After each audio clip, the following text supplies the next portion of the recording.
Tuhan. Selamat pagi Bapak Ibu Saudara, Shalom. Ada sukacita? Yang bersukacita dan bersyukur boleh lambaikan tangan kita tinggi, sorak-sorai bagi Dia. Haleluya. Nanti pada pagi hari ini kita mau menyatukan hati dan pikiran kita untuk bersama-sama bersyukur, untuk bersama-sama datang ke hadirat Tuhan, sebab kita percaya bahwa Allah kita, Allah yang Maha Kuasa, Dia sanggup memulihkan dan menyembuhkan kita. Amin Bapak Ibu Saudaraku. Oleh karena itu saya ajak kita semua tundukkan kepala dan bersatu hati kita akan berdoa. Bapa, kami sungguh mengucap syukur Tuhan atas kasih dan kemurahan-Mu Tuhan yang boleh kami alami sampai hari ini. Terima kasih atas penyertaan-Mu sepanjang istirahat malam tadi ya Tuhan. Terima kasih kalau kami boleh berkumpul di tempat ini dalam keadaan tubuh yang sehat ya Tuhan. Itu semua karena anugerah-Mu semata Tuhan. Saat ini Tuhan kami datang ke hadirat-Mu Tuhan untuk memuji, memuliakan nama-Mu Tuhan. Kiranya Tuhan Kau yang melawati kami Tuhan, sehingga sepulang dari tempat ini Tuhan, kami tidak sama seperti kami datang, yaitu kami memperoleh berkat yang luar biasa dari Engkau sendiri Tuhan. Terima kasih Tuhan, kami awali ibadah ini hanya di dalam nama Tuhan Yesus Kristus. Siap kita yang percaya bersama dengan saya katakan amin. Mari buka hati kita bersama Bapak Ibu Saudara. Terima kasih Yesus.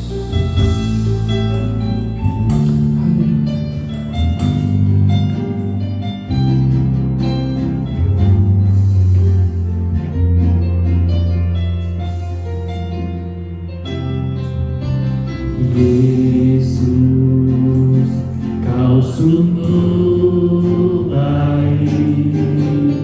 Yesus, nama-Mu indah. Yesus, ku cinta Kau selalu. Ku tinggikan, ku agungkan selamanya. Yesus, Kau sungguh baik. Yesus, Kau sungguh baik. Yesus, nama-Mu indah. Yesus, nama-Mu indah. Yesus, ku cinta Kau selalu. Ku tinggikan, ku agungkan selamanya. Aku mau memuji-Mu Tuhan. Ku mau memuji-Mu, ku selalu puji-Mu, ku mau menyembah-Mu, ku selalu sembah-Mu. Kau yang layak terima semua pujian, kemuliaan hanya bagi Tuhan. Bapak Ibu, katakan pujian ini dari awal. Yesus, Kau sungguh baik. Yesus, Kau sungguh baik. Yesus, Nama-Mu indah Tuhan. Terima kasih Tuhan. Yesus, ku cinta Kau selalu. Ku tinggikan, ku agungkan selamanya. Cepat sendiri katakan Yesus, Kau sungguh baik.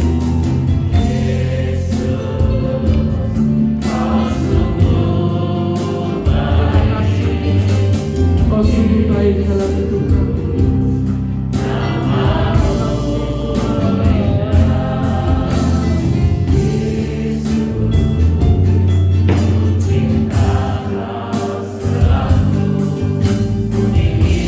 Bersama-sama kita katakan, ku mau memuji-Mu Tuhan.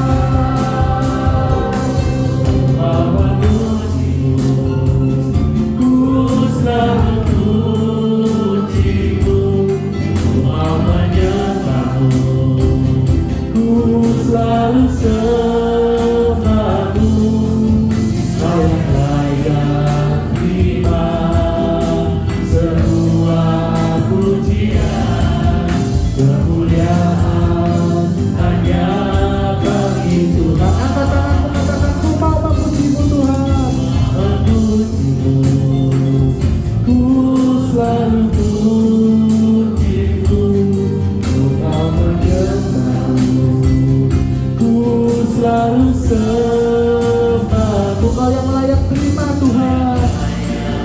Terima semua pujian, kemuliaan bagi Tuhan. Katakan dengan lembut, ku mau memujimu. Ku mau memujimu, ku selalu pujimu, ku mau menyembahmu, Ku selalu sembahmu Tuhan. selalu sembahmu. Kau yang layak terima semua pujian, kemuliaan hanya bagi Satu kali lagi katakan, ku mau memujimu Tuhan. mau memujimu, ku selalu pujimu, Kami mau menyembahmu Tuhan. mau menyembah, Haleluya Tuhan. ku selalu sembahmu. Kau yang layak terima semua pujian, kemuliaan hanya bagi Tuhan. Kau yang layak terima. Kau yang layak terima semua pujian, kemuliaan hanya bagi Tuhan. Satu kali lagi, kau yang layak terima ya Tuhan. Kau yang layak terima semua pujian, kemuliaan hanya bagi Tuhan. Mari saat ini kita mau menyembah Dia. Haleluya. Terima kasih Tuhan, kami bersyukur kepadamu Tuhan. Haleluya. Kau sungguh baik Tuhan, namamu indah Tuhan. Kau sungguh selamat kami Tuhan. Terima kasih Tuhan, terima kasih Yesus Tuhan, terima kasih Roh Kudus. Mari saat ini angkat suara kita, berikan penyembahan yang terbaik bagi Dia, sebab Dia sudah menyelamatkan kita, Dia sudah menyembuhkan setiap kita, Dia sudah mengangkat hidup kita.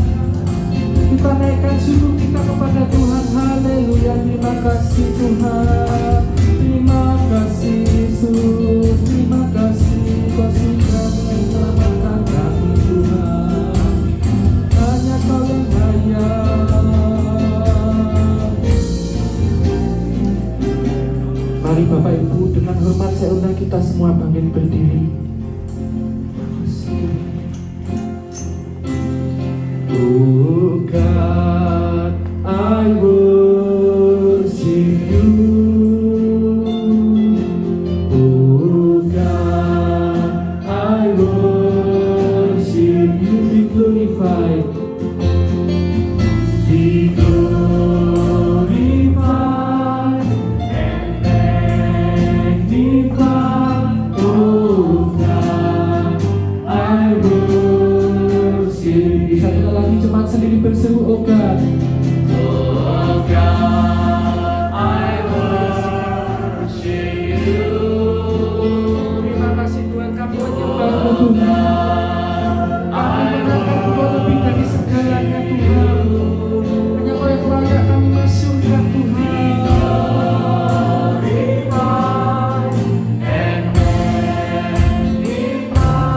Oh God, I worship you. Lebih sungguh lagi, oh God, I worship you.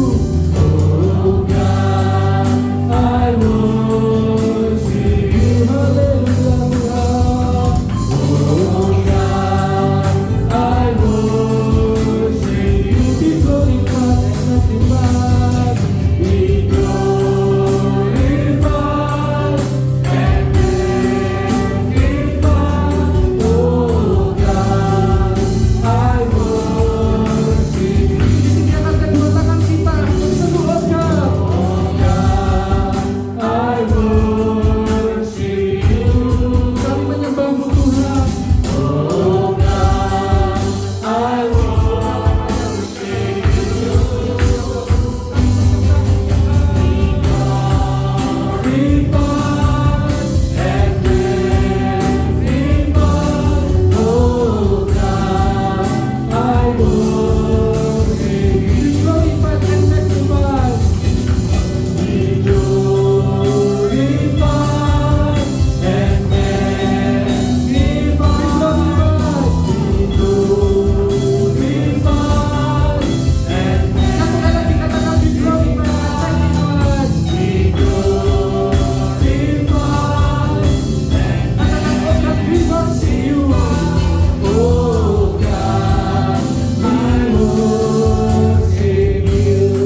Tuhan. Sebab Engkau Tuhan yang berkuasa dalam hidup kami. Engkau Allah El Shaddai. Engkau yang berkuasa dalam hidup kami dan sudah menyelamatkan setiap kami. Terima kasih Tuhan, kami mau terus menyembah Engkau Tuhan dan meninggikan nama-Mu. Di dalam nama Tuhan Yesus Kristus, setiap kita yang siap meninggikan nama Tuhan, bersama dengan saya katakan, amin. Tepuk tangan lagi bagi dia, haleluya. Tuhan kita adalah Allah El Shaddai. Dia yang berkuasa dan Dia yang sudah menyatakan dirinya bagi kita semua. Siapa namanya? Yesus. Siapa yang mau menyerukan nama Tuhan? Katakan yes. Yes. Tepuk tangan bagi Dia. Kita memuliakan nama Dia.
kasih tos kanan kirimu, katakan Tuhan kita luar biasa. Silakan untuk kembali dalam damai sejahtera Bapak dan sejahtera Allah Bapak Ibu Saudaraku.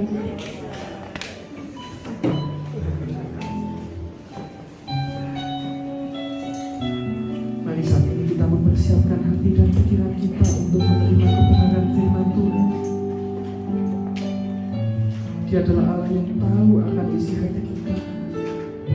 Biarlah kita mau nyatakan di hadapan Tuhan bahwa Tuhan, Kau tahu hatiku, Kau tahu hidupku Tuhan, Kau tahu semua yang ada pada kami ya Tuhan.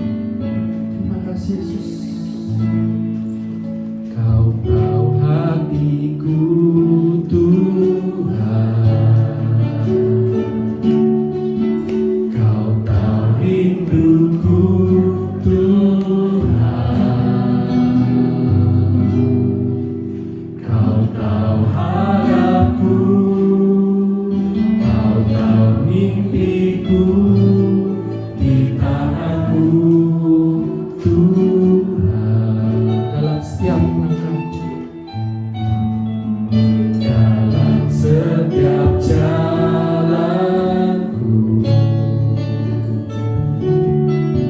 dalam setiap langkahku, hanya Kau Tuhan, hanya Kau Tuhan yang ku andalkan menghadapi semua. katakan Yesus Kau anugerah dalam hidupku. Yesus, Kau anugerah terindah dalam hidupku. Kau sungguh berarti di setiap jalanku, dan anugerah-Mu selalu mempesonaku. Yesus, Kau terbaik, Yesus, Kau termanis di dalam hidupku.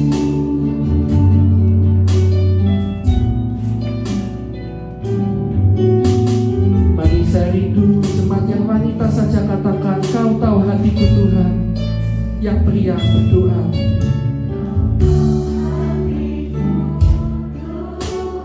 terima kasih Tuhan, Kau tahu isi hati kami Tuhan. Kau tahu setiap kerinduan kami Tuhan. Semuanya hanya ada dalam tangan-Mu Tuhan. Terima kasih.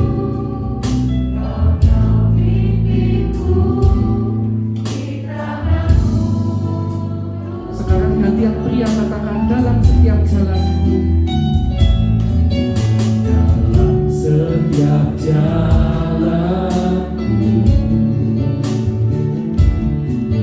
dalam setiap langkahku, Katakan dengan iman, hanya Kau Tuhan. hanya Kau Tuhan yang ku andalkan menghadapi. Bersama-sama kita katakan, Yesus Kau anugerah Tuhan. Haleluya. Yesus, Kau anugerah terindah dalam hidupku. Kau sungguh berarti di setiap jalanku,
menjadi pengakuan kami. Engkau sungguh yang termanis, Engkau yang terindah di dalam hidup kami. Hanya Engkau Tuhan yang mengerti isi hati kami. Hanya Engkau Tuhan yang peduli dalam hidup kami. Apapun boleh terjadi di dunia ini, tetapi kami tahu kami tidak ditinggal sendirian. Kami aman dalam tangan-Mu Tuhan. Itu sebabnya saat ini Tuhan, kami mau merendahkan hati kami. Biarlah segala pujian yang sudah kami naikkan ke hadirat Bapa di surga boleh benar-benar membawa kami untuk semakin mengenal Tuhan. Kami boleh memuji dan memuliakan Tuhan dengan segenap lidah, mulut, dan hati kami. Biarlah pujian ini boleh menyenangkan hati Bapa. Dan sebentar kami juga akan duduk diam mendengar firman-Mu. Berbicaralah kepada kami dengan jelas, dengan leluasa, sehingga kami mengerti kehendak-Mu. Anak sekolah minggu yang juga akan beribadah kepada Tuhan, Tuhan tolong, Tuhan memberkati.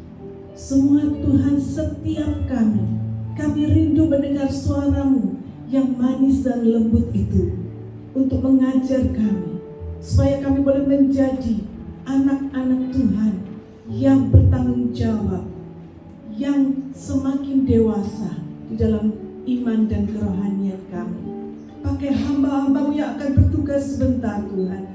Engkau lingkupi dengan kuasa-Mu, sehingga benar-benar firman-Mu boleh berbicara secara pribadi dalam setiap hidup kami. Terima kasih Tuhan, kami siap mendengar firman-Mu di dalam nama Tuhan Yesus Kristus. Dan setiap kita yang percaya katakan amin. Selamat beribadah anak sekolah minggu, dan juga kita sekalian silakan duduk. Saya memberikan kesempatan kepada Bapak Pendeta Harun dari Salatiga untuk menyampaikan apa yang jadi isi hati Tuhan dalam hidup kita. Saya persilakan.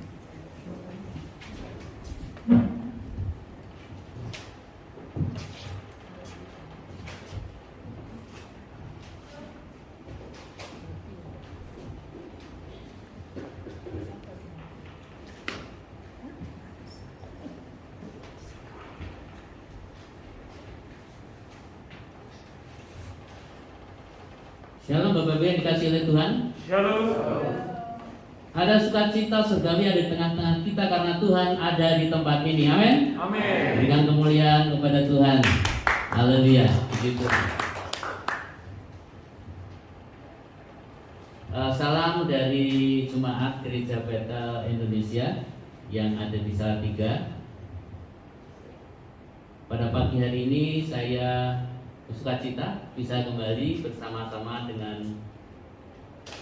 Bapak Ibu Saudara sekalian di tempat ini. Berbahagialah kita karena pada pagi hari ini kita bisa menikmati persekutuan dengan Tuhan. Dan rugi kalau kita tidak bisa datang beribadah pada pagi hari ini. Karena firman Tuhan mengatakan 1 hari di pelataranmu lebih baik daripada 1000 hari di tempat lain. Jadi kalau kita tidak datang, kita kehilangan 1000 kali berkat yang mungkin dunia ini bisa berikan.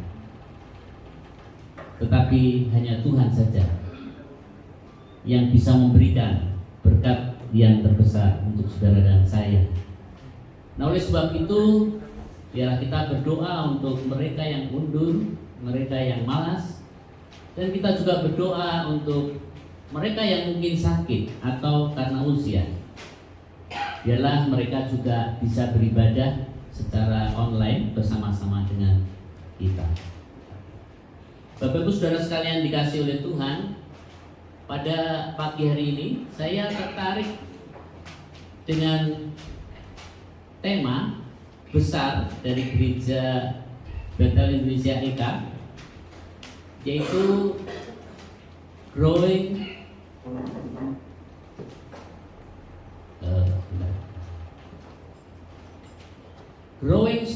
stronger. Jadi bertumbuh semakin kuat. Nah, itulah tema pada pagi hari ini. yang akan kita sama-sama untuk merenungkan dan mengizinkan Roh Kudus bekerja di dalam kehidupan kita semuanya, dan supaya kita mendapatkan berkat, biarlah kita menerima bukan khotbah tetapi rema. Karena kalau khotbah ya itu hanya secara umum saja, dan mungkin itu untuk umum bukan untuk kita. Tetapi kalau rema itu Tuhan berbicara kepada kita secara pribadi, termasuk juga kepada saya. Jadi saya juga tidak ingin hanya membagi berkat, tetapi juga saya diberkati lewat firman Tuhan bersama-sama pada pagi hari ini. Oleh sebab itu marilah kita bersama-sama siapkan hati kita dan izinkan Roh Kudus bekerja di dalam kehidupan kita. Nah, saudara sekalian yang dikasihi Tuhan, tema ini sangat penting sekali dan selalu up to date, tidak pernah ketinggalan zaman, bahkan semakin up to date menjelang kedatangan Tuhan pada kali yang kedua. Kalau kita tidak memahami akan kehendak Tuhan atau rencana Tuhan melalui firman-Nya, maka kita tidak akan bisa melihat betapa penting sekali akan tema ini atau tentang pertumbuhan yang semakin kuat di dalam Tuhan dalam menghadapi keadaan dunia ini. Nah, saudara sekalian, Rasul Paulus menasihati kepada Timotius demikian. Hai Timotius, latihan badani itu terbatas gunanya. Memang berguna, tetapi itu sangat terbatas gunanya. Tetapi latihan rohani itu berguna dalam segala hal, sebab mengandung janji untuk hidup sekarang selama kita hidup di dunia ini, bahkan juga hidup di masa yang akan datang, yaitu di dalam kehidupan yang kekal. Kalau kita olahraga itu penting sekali selama kita hidup supaya kita kuat secara fisik. Tetapi itu hanya berlaku di dunia ini. Bahkan kalau kita sudah tua, itu pun juga kita akan menjadi lemah secara fisik. Tetapi apabila latihan itu secara rohani, itu akan mempengaruhi seluruh kehidupan kita, bukan hanya sekedar jasmani saja, tetapi juga jiwani dan rohani kita akan kuat, saudara sekalian. Nah, oleh sebab itu betapa pentingnya kita bertumbuh di dalam kekuatan secara rohani. Di dalam Efesus pasal 5 ayat 16, firman Tuhan berbunyi demikian: gunakanlah sebaik-baiknya setiap kesempatan yang ada padamu, karena masa ini adalah masa yang jahat. Perhatikan ini firman Tuhan, masa ini adalah masa yang jahat. Oleh sebab itu jangan sia-siakan, gunakan waktu kita seefektif mungkin, sebaik mungkin, supaya kita bisa bertumbuh semakin kuat di dalam Tuhan. Mungkin kalau secara ekonomi mungkin kita tidak kaya, tidak ada masalah. Kalau kita bisa kaya, ya puji syukur. Dan mungkin juga kita menjadi orang terkenal, menjadi orang yang pandai, mempunyai gelar yang tinggi, mempunyai jabatan, pengaruh di dunia ini. Secara politik mungkin, oke, itu bagus saja.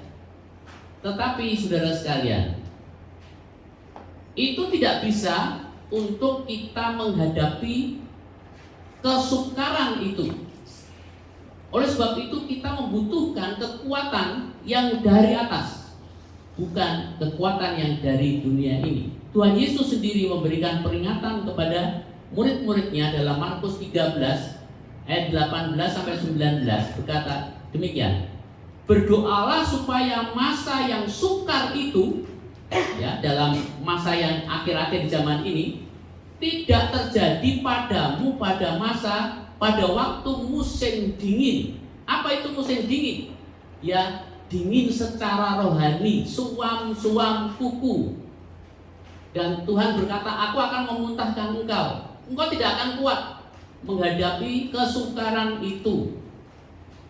Karena pada akhir-akhir zaman ini akan terjadi kesukaran yang besar, yang seperti itu belum pernah terjadi sejak Allah menciptakan dunia ini sampai sekarang. Berarti ada progresivitas dalam kesukaran, di dalam serangan-serangan dari kuasa kegelapan itu, saudara sekalian. Itulah sebabnya kekuatan pertumbuhan di dalam kekuatan rohani itu mutlak penting, tidak bisa ditawar lagi. Dan Rasul Paulus di dalam 2 Timotius 3 ayat 1 mengatakan, ketahuilah bahwa pada masa-masa akhir orang Kristen akan menghadapi banyak kesukaran. Bukan hanya besar kesukarannya, tetapi juga banyak secara kualitas dan kuantitasnya. Masalah itu akan terus semakin meningkat, saudara sekalian. Itulah sebabnya kekuatan secara rohani itu betapa amat sangat pentingnya bagi orang yang mengerti akan hal itu. Masa-masa akhir itu kapan? Masa di mana kita hidup di tahun 2022 ini dan seterusnya, saudara sekalian. Karena sebetulnya akhir zaman itu mulai daripada menurut peta zaman, saudara sekalian, itu turunnya Roh Kudus atau hari Pentakosta sampai nanti kedatangan Tuhan Yesus pada kali yang kedua. Kalau kita belajar di dalam pendalaman Alkitab, peta zaman itu, zaman akhir itu 2000 tahun. Dan Tuhan Yesus naik ke surga kira-kira tahun 34 kira-kira, saudara sekalian. Dan kalau sekarang ini 2022 dikurangi saja. Tinggal kalau itu tepat ya, kalau itu tepat. Walaupun itu tentunya tidak tahu. Kita tidak tahu kapan itu terjadi, tetapi kira-kiranya saudara sekalian, kalau itu persis 2000 tahun, 2000 tahun, maka tinggal 12 tahun lagi, saudara sekalian. Artinya kita sudah ada di akhirnya akhir zaman. Artinya Tuhan Yesus sudah hampir datang, sudah ada di ambang pintu, tinggal masuk saja. Artinya sangat dekat sekali. Nah, oleh sebab itu saudara sekalian, iblis itu tahu bahwa kesempatan untuk dia itu tinggal sedikit juga. Oleh sebab itu iblis akan mengerahkan semua potensinya bersama dengan anak buahnya semuanya untuk berusaha, berupaya sedapat mungkin menjatuhkan semua orang-orang yang percaya kepada Tuhan Yesus Kristus. Termasuk saudara dan saya sudah diincar, sudah lama diincar, supaya kita semuanya jatuh, saudara sekalian. Tetapi Tuhan Yesus tidak ingin kita jatuh. Bahkan sebaliknya, kita semakin kuat di dalam Tuhan. Saudara sekalian, iblis berusaha untuk menyerang kita karena saat ini adalah masa perang. Coba saudara bayangkan kalau kita ada di medan perang, itu resikonya bisa cacat, bisa kelaparan, bisa mati juga. Berarti itu sesuatu hal yang sangat-sangat penting sekali untuk kita perhatikan dan berhati-hati supaya kita tidak kalah, saudara sekalian. Itu peperangan di dunia yang hanya menyebabkan kematian fisik. Tetapi ini saudara sekalian, peperangan ini peperangan rohani, lebih berbahaya daripada peperangan jasmani. Karena kalau kita mati ya sudah, hanya mati fisik saja. Tetapi kalau kita mati rohani, saudara sekalian, berarti kita celaka selamanya di dalam neraka. Itulah kesukaran atau itu masalah yang terbesar, tidak ada yang lebih besar daripada itu. Nah, iblis, saudara sekalian, ibarat angkatan perang, dia mengerahkan seluruh kekuatannya, saudara sekalian, dan menyerang kita, ibarat menyerang dari darat, dari laut, dan dari udara, dari semua wilayah. Dia akan menyerang saudara dan saya. Maksudnya, dia akan menyerang secara jasmani, secara jiwani, dan secara rohani terutama, supaya kita menjadi lemah dan akhirnya kita akan jatuh. Nah, saudara sekalian, kita harus sadar saat-saat ini, di akhir zaman ini, semakin hari semakin sukar. Boleh diibaratkan seperti badai kesukaran yang melanda semua orang di seluruh dunia ini, termasuk juga terutama adalah orang-orang yang percaya, saudara dan saya juga. Alkitab sudah menubuatkan akan hal itu, bahwa masa ini adalah masa yang sangat-sangat sukar, yang belum pernah terjadi sebelumnya dan tidak akan pernah terjadi lagi. Oleh sebab itu, jangan sampai kita kalah. Kita harus menang, saudara sekalian. Amin, kita menang? Haleluya. Kalau kita mengikuti arahan daripada panglima perang kita, yaitu Tuhan Yesus Kristus, melalui firman Tuhan yang kita pelajari pada pagi hari ini dan selalu kita pelajari hari demi hari. Saudara sekalian, saat ini kita melihat penggenapan daripada firman Tuhan, bahwa kesukaran itu terjadi, bahwa bahkan semakin hari semakin meningkat, saudara sekalian. Yaitu kita sekarang sudah ada di dalam badai itu, badai COVID. Kita sudah mengalami itu mulai dari akhir tahun 2019 sampai saat ini pun kita masih merasakan dampaknya itu, saudara sekalian. Tentunya itu akan membawa dampak badai krisis pekerjaan. Ada banyak pekerja-pekerja karyawan yang dirumahkan, dan juga pekerjaan-pekerjaan kita mungkin home industry misalnya, atau pekerja sendiri, itu pun juga menjadi sepi, saudara sekalian, oleh karena COVID itu, saudara sekalian. Di Jawa Tengah saja, di Jawa Barat saja kita mendengar di berita ada sudah ratusan ribu, ya, puluhan mungkin ratusan ribu yang sudah di PHK. Jadi itu adalah masa yang sukar, saudara sekalian. Itu terjadi di seluruh dunia tentunya.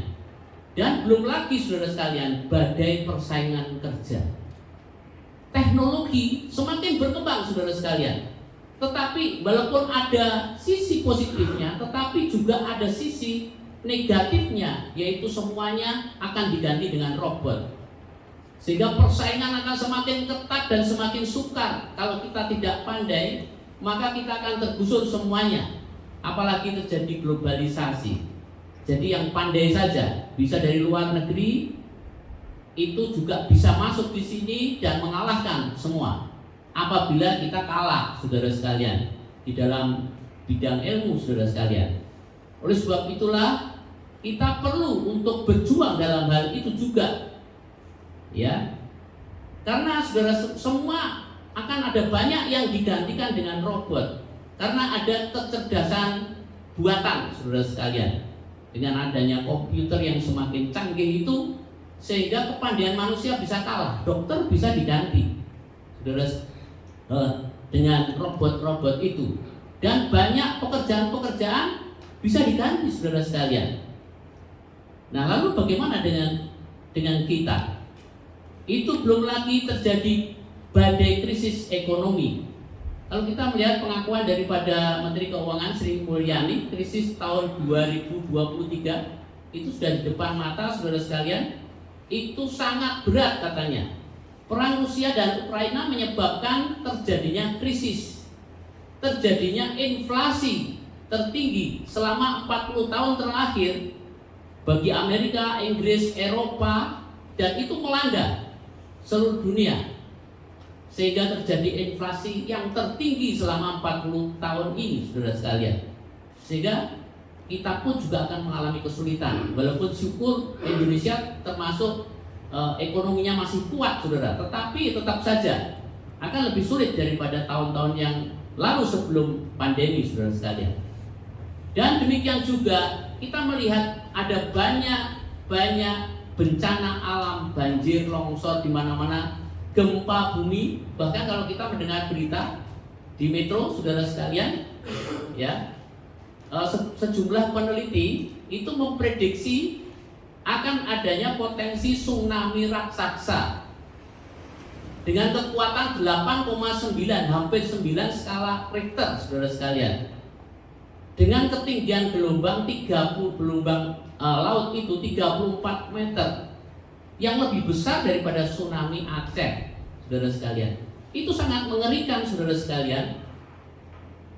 Belum lagi kita juga menghadapi badai politik identitas. Kita sekarang ada di negara Indonesia ini yang sangat gencar politik identitasnya, saudara sekalian. Dan saudara sekalian, kelompok garis keras kita sudah melihat, sudah mempersiapkan untuk mengganti dasar negara Pancasila ini menjadi khilafah. Apa jadinya? Kalau Indonesia ini betul-betul menjadi khilafah, kita tidak mengimani, tetapi itu bisa saja terjadi apabila kita tidak kuat secara iman. Kalau gereja itu suam-suam, itu akan terjadi, saudara sekalian. Oleh sebab itu, marilah kita tetap kuat. Kita melihat, saudara sekalian, bagaimana dengan politik identitas yang menghancurkan banyak negara, seperti misalnya Libya, Irak, Lebanon, Suriah. Itu sangat mengerikan. Dan yang paling terdampak di mana-mana adalah kaum minoritas, di mana kita juga ada di dalamnya, saudara sekalian. Di Suriah itu kita melihat bagaimana dibantai, saudara sekalian, orang-orang Kristen, dan wanita-wanita diperkosa, saudara. Saya tidak menakuti, tetapi kita harus tahu dan waspada untuk itu, saudara sekalian. Kita harus bersungguh-sungguh kepada Tuhan. Jangan kita bermain-main untuk saat ini, saudara sekalian. Dan juga badai sosial kemasyarakatan. Kalau kita perhatikan sejak perkembangan teknologi komunikasi, di mana hampir semua orang dengan mudah kita memiliki gadget atau HP. Dan melalui HP itu kita dapat melihat bagaimana serangan-serangan terhadap iman Kristen itu sangat luar biasa, belum pernah terjadi sebelumnya itu. Bagaimana Tuhan Yesus dihina begitu rupa dengan kata-kata yang kotor sekali, saudara sekalian. Dan celakanya juga apologeter Kristen membalasnya, saudara sekalian, dengan menghina. Makanya banyak juga beberapa yang dipenjarakan karena dianggap melanggar undang-undang penistaan agama, saudara sekalian. Dan itu seperti api dalam sekam, tinggal menunggu waktu. Kalau itu terjadi pergantian sistem pemerintahan, yang paling parah adalah Kristen. Karena kebencian itu sudah menumpuk, saudara sekalian. Karena apa? Karena sudah dihina begitu rupa melalui medsos itu, saudara sekalian. Saudara sekalian, oleh sebab itu, mari kita berhati-hati, kita berdoa. Walaupun kita menginjil, oke, tetapi juga kita harus mengerti dampaknya. Firman Tuhan katakan dengan lemah lembut, saudara, bukan dengan menghina, saudara sekalian. Tetapi yang terjadi penghinaan, saling menghina itu sudah terjadi, saudara sekalian. Dan juga ajaran sesat, badai ajaran sesat. Kalau kita melihat di YouTube, juga ada banyak ajaran-ajaran sesat. Karena iblis yang menjadi dalam itu semuanya, saudara sekalian, berusaha untuk menyesatkan kita secara jasmani, jiwani, dan rohani, dihancurkan oleh ajaran sesat itu, saudara sekalian. Oleh sebab itulah kita perlu kuat di dalam pemahaman akan firman Tuhan itu. Dan akhirnya ada badai roh antikris yang sudah muncul. Kalau Bapak Ibu mendengar isu tentang PBB dengan statementnya, Yang pertama, PBB mengatakan bahwa gereja Kristen adalah musuh hak asasi manusia. PBB mengatakan bahwa akan menjadi agama dunia yang memberlakukan hukum kemanusiaan, memaksa bukan hukum spiritual, sehingga dunia tidak tunduk kepada doktrin Kristen, sehingga tidak dapat memaksa hukum spiritual. PBB menyatakan bahwa prinsip dan deklarasi berfungsi sebagai agama dunia untuk mengendalikan umat manusia, termasuk juga orang-orang Kristen, saudara sekalian. Dan PBB itu menganggap bahwa Kristen itu dia musuh daripada kemanusiaan tentang apa? LGBT, tentang poligami, tentang seks bebas, aborsi, tentang eutanasia, tentang pluralisme. Itu semuanya dianggap menentang akan hak asasi kemanusiaan. Dari sini kita bisa melihat bagaimana PBB itu sudah mendeklarasikan tahun 2000, lalu sudah diterapkan di beberapa bagian negara 2006, dan digunakan sepenuhnya tahun 2020 sebagai hukum persamaan hak. Ya, waktu itu rencana, tapi apakah itu sudah terlaksana? Bisa saja terlaksana, saudara sekalian. Tetapi yang jelas itu sudah tanda-tandanya sangat jelas. Nah, bagaimana kita dapat bertahan menghadapi kekuatan iblis dan kroni-kroninya itu? Apakah kita mampu menghadapi bermacam-macam badai yang ditimbulkan oleh musuh kita? Pemerintahan-pemerintahan, penguasa-penguasa, penghulu dunia, roh jahat yang ada di udara. Seperti yang telah tertulis di dalam Efesus pasal 6, itu sudah terjadi. Sangat jelas sekali. Apakah kita sudah menyusun kekuatan yang bisa menandingi musuh kita itu? Dengan kekuatan kita sendiri kita tidak akan bisa mengatasi itu.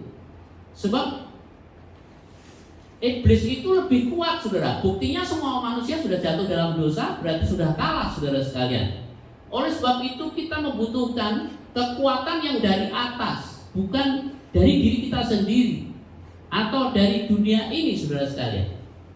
Dan kita melihat pemazmur memberikan nasihat kepada kita pada pagi hari ini tentang orang yang kuat dalam menghadapi segala tantangan. Kita akan membaca di dalam Mazmur 92 ayat yang ke-13. Mazmur 92 ayat yang ke-13. Berbunyi demikian, bisa ditampilkan. Orang benar akan bertunas seperti pohon kurma, akan tumbuh subur seperti pohon aras di Libanon. Saudara sekalian, kekuatan yang dari atas yang sangat kita butuhkan dalam menghadapi situasi seperti yang sekarang ini kita hadapi, seperti yang telah saya sampaikan itu, saudara sekalian, itu hanya bisa dimiliki oleh orang-orang benar. Orang benar akan bertunas, katanya, bertumbuh seperti pohon kurma dan bertumbuh subur seperti pohon aras di Lebanon. Saudara sekalian, seperti apakah orang benar itu yang dimaksud? Itu bukan sekedar agama Kristen. Agama tidak menyelamatkan, saudara sekalian. Jadi jangan cukup kita sudah puas saya agamanya Kristen. Tetapi apakah kita adalah Kristen sejati atau Kristen agamawi? Seperti orang-orang Farisi, ahli Taurat, para imam pada zamannya Tuhan Yesus, yang sepertinya melakukan ibadahnya. Bahkan ada yang mengatakan, aku sudah melakukan semuanya perintah Tuhan itu tanpa cacat sejak muda, katanya. Tetapi mereka meninggalkan Tuhan Yesus. Mereka tidak tahu apa itu kebenaran. Hanya Tuhan Yesus saja. Hanya kalau kita itu lahir baru oleh kuasa Roh Kudus, barulah kita menjadi orang Kristen yang sejati, dan kita akan dibenarkan oleh Tuhan, dan kita akan seperti pohon kurma yang bertumbuh di dalam kekuatan, dan juga seperti pohon aras di Libanon itu. Nah, sekarang kita akan melihat kekuatan orang benar itu digambarkan oleh pemazmur dengan dua metafora atau kiasan, yaitu seperti pohon kurma dan pohon aras. Ya, kalau kita taunya buah kurma ya. Tapi kalau pohon kurma tidak ada yang pernah tahu ya, kecuali yang pernah ke Timur Tengah sana. Ya. Nah, kita bisa melihat di dalam Google, saudara sekalian, pohon kurma seperti apa dan karakteristiknya itu seperti apa. Nah, supaya kita bisa jelas apa yang dimaksud orang benar itu bertunas seperti pohon kurma itu apa maksudnya. Pohon kurma itu adalah pohon yang paling kuat di padang pasir, saudara sekalian. Walaupun kondisinya sangat ekstrim, panas, kering, tandus, saudara sekalian, dan banyak tumbuh-tumbuhan yang tidak bisa tumbuh di sana. Ya, seringkali diterpa dengan badai gurun yang sangat ganas, sangat dahsyat itu. Ya, seperti itulah kekuatan yang dimiliki oleh orang benar, yaitu seperti pohon kurma yang ada di tengah-tengah situasi kondisi yang sangat ekstrim seperti itu, di mana pohon-pohon yang lain tidak bisa bertumbuh, tetapi pohon kurma itu bisa tumbuh subur sampai tua, mengeluarkan buah-buah yang lebat, saudara sekalian, menjadi berkat bagi para musafir yang lewat di sana, saudara sekalian. Nah, saudara sekalian dikasih oleh Tuhan, kita akan belajar mengenai pohon kurma ini yang sangat kuat itu di dalam Roma pasal yang ke-8. Kita tampilkan saja ayat yang ke-37 ya. Rasul Paulus mengatakan, siapakah yang akan memisahkan kita dari kasih Kristus? Penindasan, kesesakan, atau penganiayaan, atau kelaparan, atau ketelanjangan, atau bahaya, atau pedang? Itu badai semua, saudara sekalian. Seperti ada tertulis, oleh karena engkau kami ada dalam bahaya maut sepanjang hari. Kami telah dianggap sebagai domba-domba sembelihan. Tetapi dalam semuanya itu kita lebih daripada orang-orang yang menang oleh Dia yang telah mengasihi kita. Sebab aku yakin bahwa baik maut maupun hidup, baik malaikat-malaikat maupun pemerintah-pemerintah, baik orang yang ada sekarang maupun yang akan datang, atau kuasa-kuasa baik yang di atas maupun yang di bawah, ataupun sesuatu makhluk lain, tidak akan dapat memisahkan kita dari kasih Allah yang ada dalam kasih Kristus Tuhan kita. Itulah gambaran daripada orang benar yang tumbuh seperti pohon kurma di tengah-tengah belantara padang gurun yang sangat gersang, panas, dan badai setiap saat menyerang, tetapi dia tetap kuat dan mengeluarkan buah-buah yang lebat sampai tua. Saudara sekalian, Roma 8 ayat 31, jika Allah di pihak kita, siapakah yang dapat melawan kita? Dialah yang menjadi andalan kita, saudara, panglima perang kita dalam menghadapi semua tantangan sebesar apapun dan sebanyak apapun badai yang datang itu. Maka kita tidak perlu takut. Dikatakan tadi, kita lebih daripada pemenang. Pemenang di atas semua pemenang, saudara sekalian.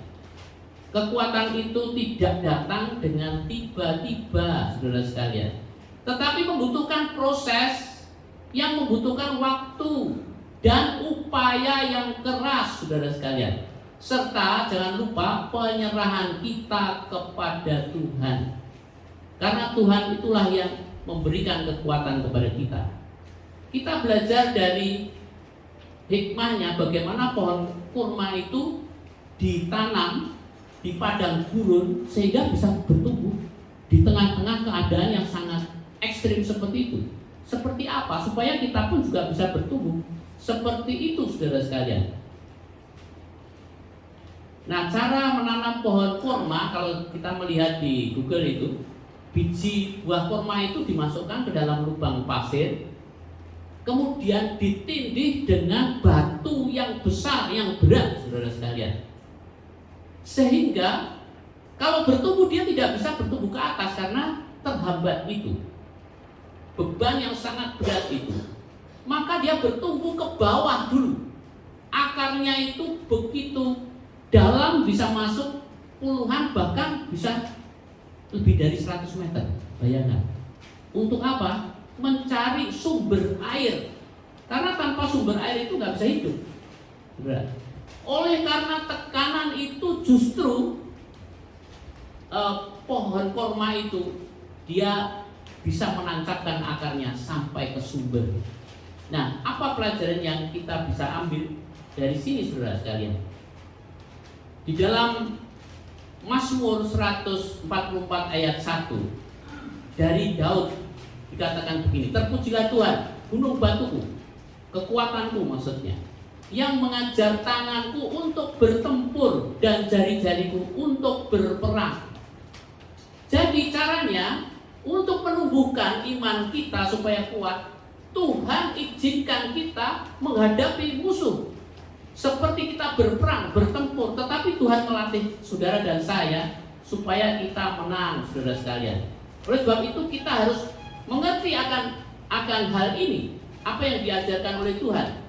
Kita tentunya itu juga pernah mendengar ya lagu Tuhan tak pernah janji langit selalu biru, tetapi Dia berjanji selalu menyertai. Tuhan tidak pernah janji jalan selalu rata, tetapi Dia berjanji memberikan kekuatan. Oleh sebab itu jangan pernah menyerah, jangan putus asa. Artinya ya kita mengucap syukur.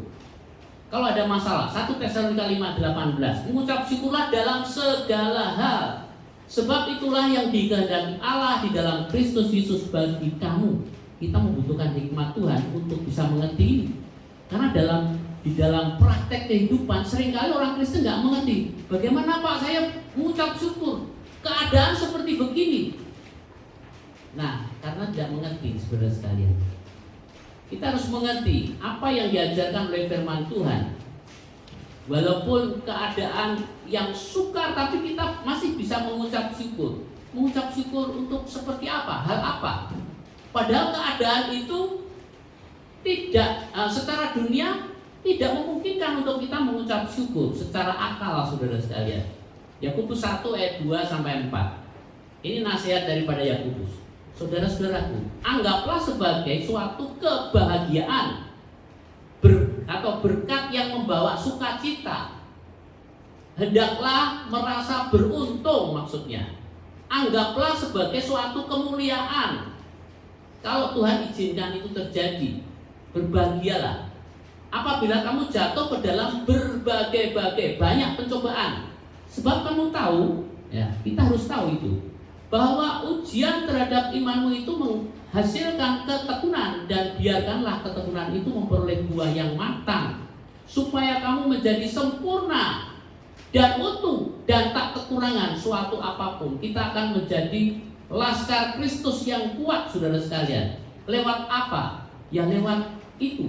Tuhan melatih kita berperang dalam menghadapi masalah, ujian, cobaan yang Tuhan izinkan terjadi. Ada sebuah pujian dari Mazmur 26 ayat yang kedua. Bunyinya, ujilah aku Tuhan, cobalah aku Tuhan. Barusan di Salatiga ada jemaat yang mengatakan, Pak, itu waktu saya di persekutuan OKPD ditanyakan, siapa yang berani menyanyikan ujilah aku Tuhan, cobalah aku Tuhan? Gak ada yang berani. Lalu jemaat saya yang ikut ini dia ngacung, saya Pak. Ditertawain sama semua, dipikir sombong banget ya, berani-berani dipuji. Saudara sekalian, ini kita harus mengerti secara positif. Ini firman Tuhan. Daud ini menang karena apa? Dia selalu siap untuk diuji, untuk dilatih. Saudara, Tuhan itu kalau mengizinkan masalah, ada tujuannya, saudara sekalian, supaya kita diperlengkapi, supaya kita kuat, supaya kita tangguh menghadapi masalah-masalah itu, saudara sekalian, bukan mencobai Tuhan, bukan. Itu bukan mencobai Tuhan, mengizinkan Tuhan untuk kita diuji oleh Tuhan. 2 Korintus 12 ayat yang ke-10. Karena itu aku senang dan rela, kata Rasul Paulus, ya.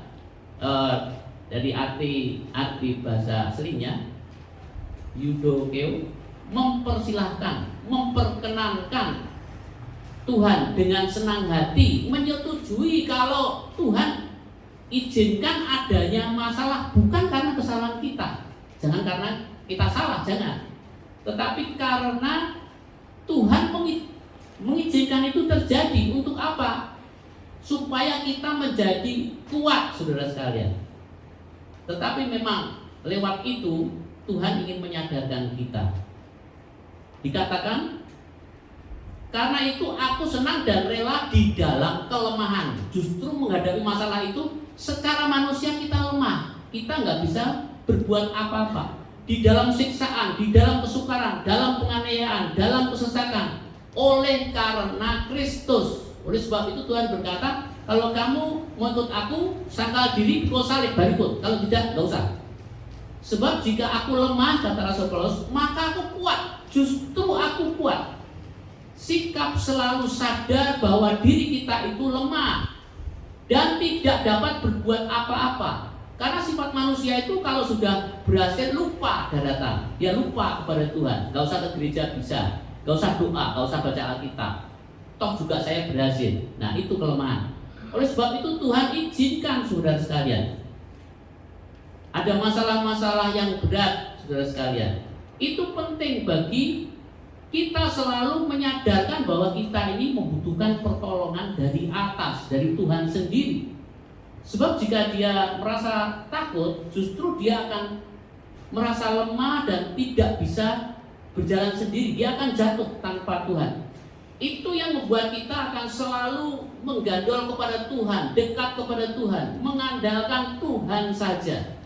Saudara sekalian, itu sangat penting sekali untuk pertumbuhan daripada kekuatan iman kita. Bahkan Tuhan Yesus sendiri ketika dia menjadi manusia, dia memberi teladan yang sempurna. Dikatakan di dalam waktu dia dalam keadaan manusia, Tuhan Yesus mengatakan, Yohanes 5 ayat 30, aku tidak dapat berbuat apa-apa dari diriku sendiri. Dengan kerendahan hatinya dia berkata, aku tidak bisa berbuat apa-apa dari diriku sendiri. Kalau begitu dari siapa? Dari Bapanya yang di surga. Dalam keadaannya sebagai manusia, walaupun dia adalah setara dengan Allah dan dia adalah Allah sendiri, tetapi dia memberi teladan kepada saudara dan saya. Kalau Tuhan Yesus saja, manusia yang sempurna, tidak ada dosa, dia masih berkata, aku tidak bisa berbuat apa-apa. Siapa saudara dan saya? Kita lebih lagi bukan apa-apa. Kita membutuhkan pertolongan Tuhan. Itulah kunci daripada kekuatan. Secara natural, masalah itu membuat orang menjadi kreatif, tangguh, tahan, pukul, saudara sekalian. Tidak mudah menyerah. Contohnya kondisi wilayah Jepang. Itu gempa terjadi, seringkali gempa bumi dahsyat. Tetapi justru itu menghasilkan orang-orang Jepang yang dia ahli dalam bangunan, tahan gempa, saudara sekalian. Begitu juga Belanda. Belanda itu juga geologinya, tanahnya itu di bawah permukaan laut. Kalau tidak ada ahli-ahli untuk membuat bendungan, tenggelam itu Belanda. Tetapi justru karena masalah itu, di Belanda muncul orang-orang yang ahli, yang kuat di dalam apa? Bisa mengatasi dengan bendungan sehingga air tidak masuk. Ada suatu ilustrasi yang sangat bagus, saudara sekalian, yaitu bedanya antara batu arang dengan batu berlian. Apa bedanya? Itu bahannya sama, yaitu karbon, saudara sekalian. Tetapi batu arang itu ya tidak diproses mungkin, atau prosesnya sangat mudah sekali, gampangan, saudara sekalian, dan harganya sangat murah. Tetapi batu berlian itu dia ada di kedalaman bumi 160 kilometer kira-kira. Dan di sana ada tekanan yang sangat kuat dan suhu yang sangat tinggi dalam waktu yang lama sekali. Maka terjadilah berlian, walaupun bahannya sama seperti batu arang itu, tetapi harganya menjadi sangat mahal dan sangat kuat, bisa menggores dengan mudah, kaca bisa pecah, saudara sekalian, karena mempunyai kekerasan yang sangat tinggi sekali, saudara sekalian. Itulah sebabnya batu berlian itu mahal. Apakah saudara dan saya rela untuk menghadapi tekanan yang berat itu, supaya kita bisa bertumbuh menjadi kuat seperti berlian itu, saudara sekalian? Dunia membutuhkan orang-orang yang seperti saudara dan saya yang siap untuk diproses. Nah, keuntungan daripada kerelaan diproses itu seperti Yusuf, sehingga dia bisa menjadi berkat bagi masyarakat rakyat Mesir dan juga keluarganya semuanya dalam masa-masa kesukaran terjadi kelaparan. Begitu juga Ayub. Ayub juga diproses oleh Tuhan dan dia tidak berdosa kepada Tuhan dengan mulutnya itu, tetapi dia memuji nama Tuhan. Maka Tuhan memberkati dia berlipat kali ganda, saudara sekalian, dan menjadi berkat bagi banyak orang. Dan Tuhan ingin juga saudara menjadi berkat. Yang terakhir adalah gambaran daripada pohon aras di Lebanon, tumbuh subur.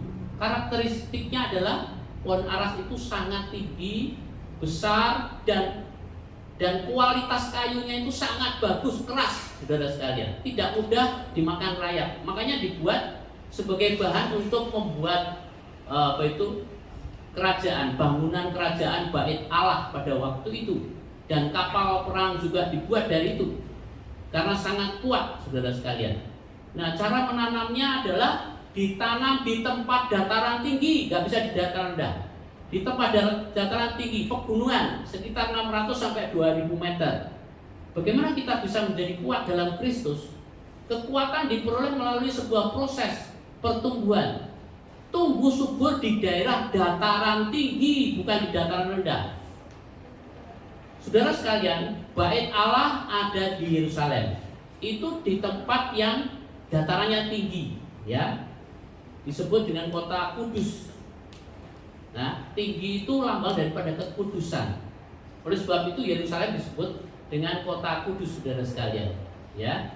Dan di sana ada Bait Allah di sana. Dan saudara sekalian, kudus itu artinya dipisahkan dari dunia. Kalau kita mau bertumbuh, kita harus rela untuk dipisahkan dari dunia ini, saudara sekalian, yang semakin rusak, semakin najis, semakin kotor dan berdosa.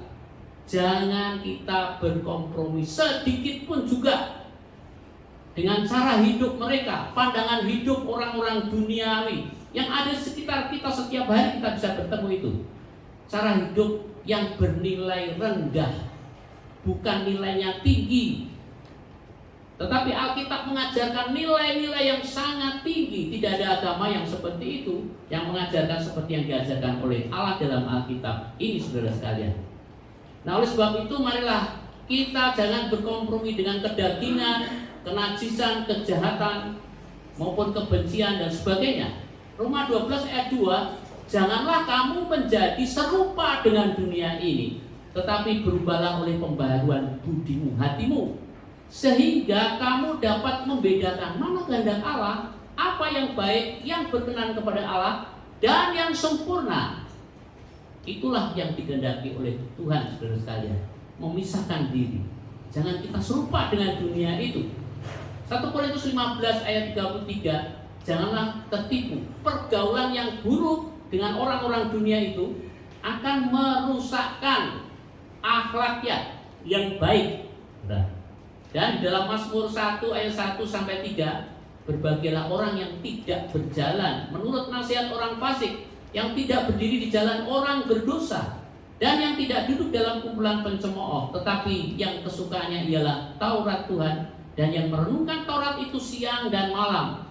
Ia seperti pohon yang ditanam subur di tepi aliran air, yang menghasilkan buahnya pada musimnya, dan yang tidak layu daunnya. Apa saja yang diperbuatnya berhasil. Itulah orang yang kuat, saudara sekalian. Mempunyai pergaulan. Pergaulan itu harus kita jaga.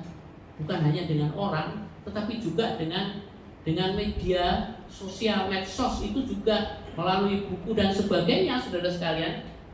Itu pergaulan yang jahat. Jangan kita, boleh kita berkenalan dengan siapa saja, boleh, saudara sekalian. Tetapi seperti kapal yang ada di laut, saudara sekalian.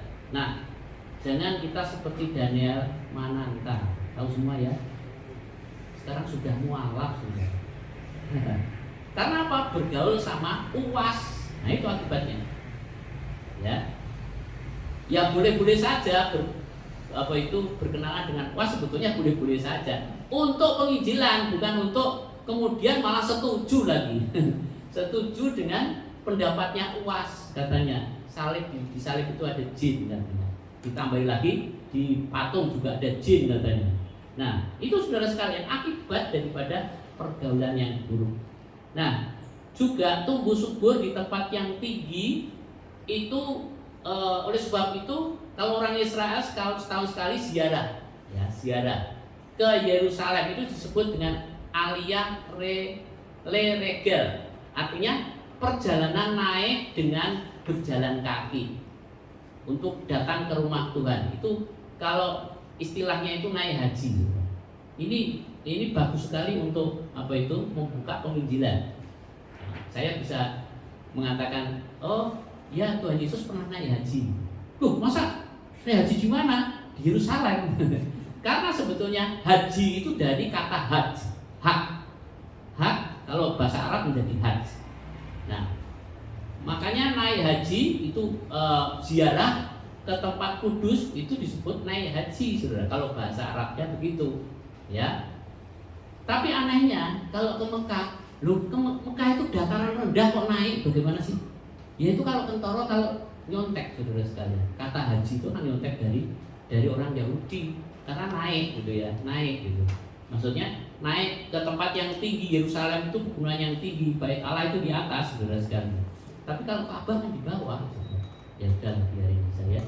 Kita aja berdoa supaya mereka juga betul-betul bisa naik haji. Artinya kepada Tuhan Yesus. Nah, artinya saudara sekalian, dikuduskan oleh bimbingan Roh Kudus di tempat yang tinggi, firman Tuhan, pergaulan dengan Allah, saudara sekalian. Galatia 5 ayat 22. Kalau sekarang kita hidup oleh kuasa Roh Kudus, marilah kita mengikuti pimpinan Roh Kudus, peka terhadap suara Roh Kudus dan taat kepada Roh Kudus dalam tiap segi kehidupan kita. Jangan padamkan roh, saudara. Nanti akan padam. Kita tidak bisa mendengar suara Tuhan lagi. Oleh sebab itu mari kita taati hal yang terkecil sekalipun kalau tidak sesuai firman Tuhan. Belajarlah untuk mentaati, maka kita akan bertumbuh menjadi kuat. Kolose 2 ayat 7, hendaklah kamu berakar di dalam Dia dan dibangun di atas Dia. Hendaklah kamu bertambah teguh dalam iman yang telah diajarkan, yaitu firman Tuhan kepadamu, dan hendaklah hatimu melimpah dengan syukur. Itulah rahasia kekuatan kita di tempat yang tinggi, yaitu dengan kita melandaskan iman kita kepada Tuhan Yesus adalah firman yang hidup itu, dan juga ajaran-ajaran Tuhan Yesus Kristus yang kita punya di dalam Alkitab. Mari kita mempelajari dengan sungguh-sungguh, saudara. Tidak cukup kalau hari Minggu ini biasa, tetapi kita juga belajar. Pengajaran rasul-rasul itu adalah pendalaman Alkitab. Tapi seringkali, saudara, ibadah pendalaman Alkitab dengan ibadah umum itu kok jomplang ya. Kenapa nggak tahu saya. Dimanapun juga, di Salatiga juga, saudara. Dan saudara sekalian, kalau di Salatiga itu biasanya kalau pemuritan, itu buat yang atas-atas itu Pak, pengurus Pak. Makanya saya buat yang lebih memasyarakatkan gitu ya, kelompok sel gitu ya. Nah, kalau kelompok sel semua jemaat ikut ya, dan dikelompok-kelompokkan kecil supaya apa? Bisa belajar, saudara sekalian, dan juga bisa bersekutu, maka dia akan kuat, saudara sekalian. dengan persekutuan itu, dan juga itu ujung tombak untuk penginjilan. Yang terakhir, Matius 26:41, berjaga-jagalah dan berdoalah supaya kamu jangan jatuh ke dalam pencobaan atau kalah dalam pencobaan. Roh memang penurut, tetapi daging kita lemah. Penting sekali untuk kita mempunyai jam-jam doa, entah itu di gereja bersama atau keluarga atau secara pribadi. Maka kita akan bertumbuh di dalam kekuatan. Tetapi kalau kita tidak pernah berdoa, maka kita akan semakin menjadi lemah. Oleh sebab itu, marilah kita bisa bertumbuh subur di tempat yang tinggi, yaitu dengan pimpinan Roh Kudus, belajar firman Tuhan dengan sungguh-sungguh dan banyak berdoa kepada Tuhan. Maka Bapak Ibu kita semuanya akan menjadi orang-orang yang kuat. Amin, saudara sekalian. Haleluya. Nah, marilah kita akan bersama mengucap syukur kepada Tuhan. Kita menyanyikan El Shaddai, Allah Maha Kuasa. Dia memberikan kekuatan kepada saudara dan saya. Dia sedang melatih kita untuk berperang. Biarlah kita siap untuk dibentuk, untuk dilatih untuk berperang menghadapi musuh-musuh kita. Dan kita akan menjadi pemenang di atas semua pemenang, saudara sekalian.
Terpujilah Engkau Tuhan, Allah Panglima perang kami yang melatih kami untuk berperang melawan semua musuh-musuh kami ya Tuhan. Secara jasmani, jiwani maupun rohani, kuasa-kuasa yang ada di udara, dunia ini, dan juga kedagingan yang ada dalam diri kami telah dikalahkan di atas kayu salib, dan kami boleh mendapatkan kekuatan yang ekstra daripadamu, sehingga kami boleh menjadi pemenang di atas pemenang. Sekalipun badai dunia ini semakin mengamuk ya Tuhan, semakin dahsyat, tetapi kami orang-orang yang benar, yang percaya kepadamu, boleh bertumbuh di dalam kekuatan dan juga boleh menjadi berkat bagi dunia ini Bapa. Terima kasih ya Tuhan, Engkau memberkati sidang jemaatmu di tempat ini ya Bapa. Berkati kami semuanya, untuk kami boleh menjadi kuat seperti pokok korma dan pohon aras di Libanon. Nama Tuhan akan dipermuliakan di dalam nama di atas segala nama, Tuhan Yesus Kristus. Haleluya. Amin. Puji Tuhan, Tuhan memberkati kita semuanya, dan terima kasih untuk kesempatan yang diberikan. Dan kami serahkan kembali.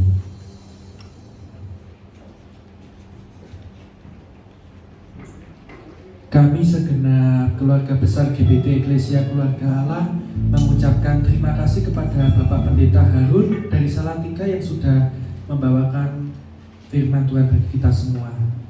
Saat ini tiba saatnya bagi kita untuk memberikan persembahan yang terbaik bagi Tuhan. Mari kita persiapkan persembahan kita yang terbaik sebagai rasa syukur kita kepada Tuhan. Mari kepada yang bertugas saya undang untuk maju ke depan.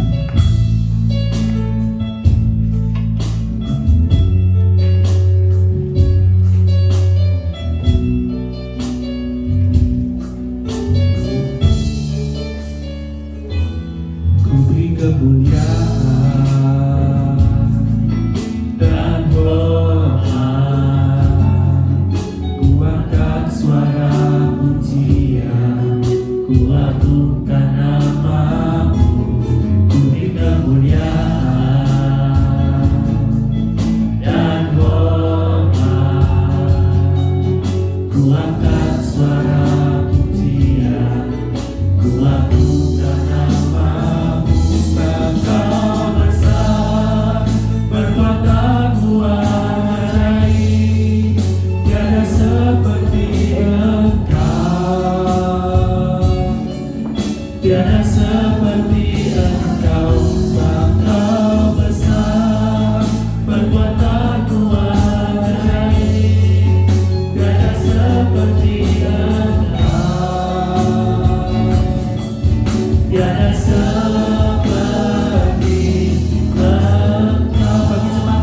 Memberikan persembahan, mari dengan hormat saya undang kita berdiri.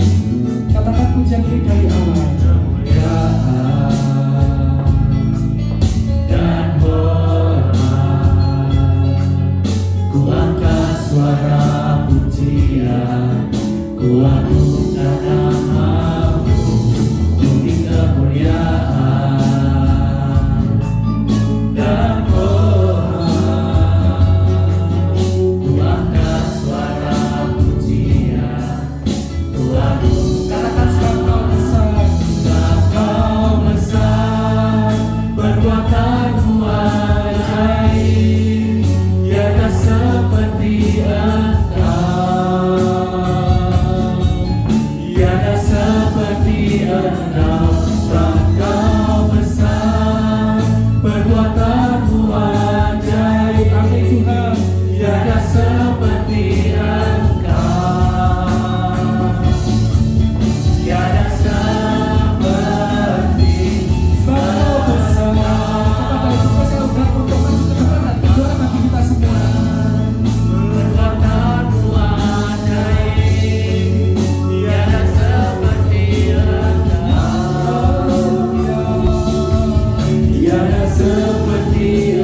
Benar Tuhan, tidak ada satupun yang seperti Engkau di dunia maupun di mana saja.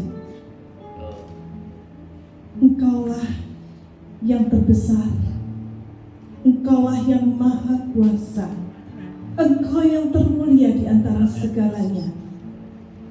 Itu sebabnya Tuhan, kami mau mendekatkan diri kami, memasrahkan hidup kami di dalam tangan yang kuat, yang bisa kami andalkan dalam segala situasi kehidupan.